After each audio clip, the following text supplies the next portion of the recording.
Hey, good morning, good afternoon, good evening, wherever you are. I am Dr. Vernita Glenn White, and I have a lot to share with you, but I'm going to break this up over several series because I was sparked by a video. It wasn't a video, it was like a news story that I saw about a teacher. It was a teacher or an administrator, but I think it's a teacher who was put on leave because in her virtual room that she created, she put up posters of Black Lives Matter, different pictures representing the LGBTQ community, and she had some other things up on her virtual wall. But some parents called in because they were not happy because they said they felt that it was their place to talk to their children about certain concepts. So I just wanted to talk to you over this length of time about 13 principles.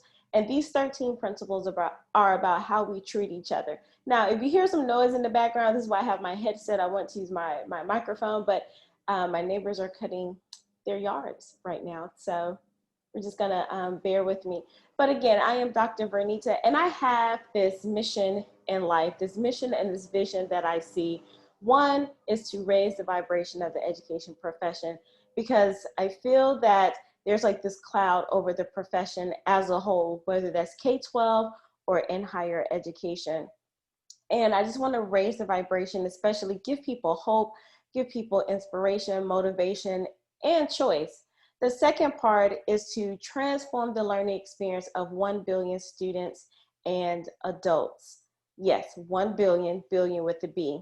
And the last part is to, are you ready?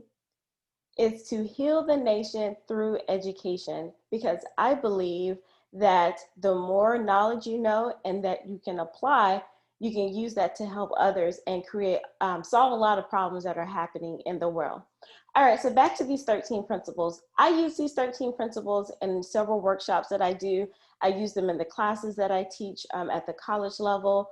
And I started using them in my personal life as well. So there are 13 of them, and I'm going to break them up over time. And I told you that story before because if we are practicing these 13 principles, whether it's in our personal lives, in meetings, these are typically used for like meetings and small groups when you know that you're going to have an intense conversation, but they can be used all over. So the first one is to create a hospitable and accountable community. Like those don't just happen over time.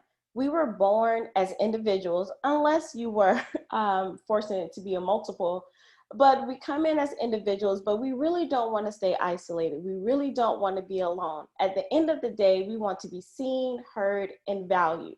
And creating those environments, they don't just happen. Like you have to put effort forth in creating a hospitable and an accountable community. And what does that mean?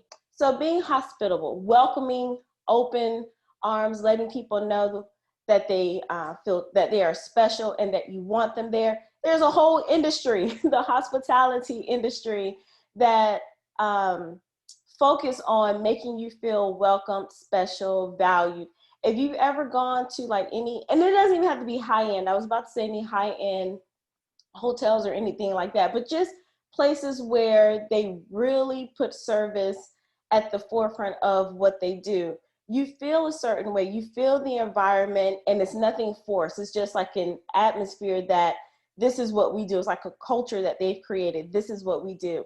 And then the other part of that is being accountable, you know, taking responsibility for your actions and things like that.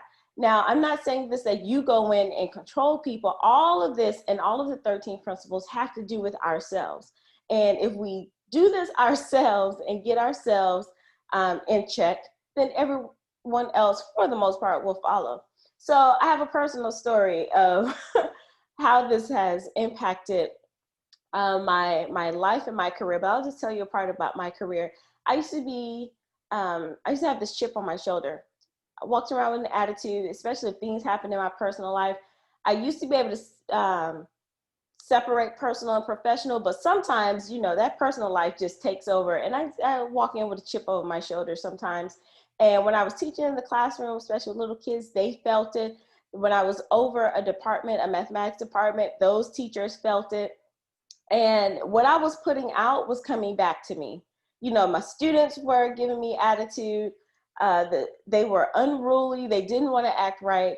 The teachers I was working with, they came in with attitude as well. And I was like, okay, I am the person that sets the tone. So I need to make sure I create the environment that I want to have. And especially I wanted to model, if I was over these teachers, I wanted to model what I expected to see in their classroom. The same thing would happen when I got to higher education.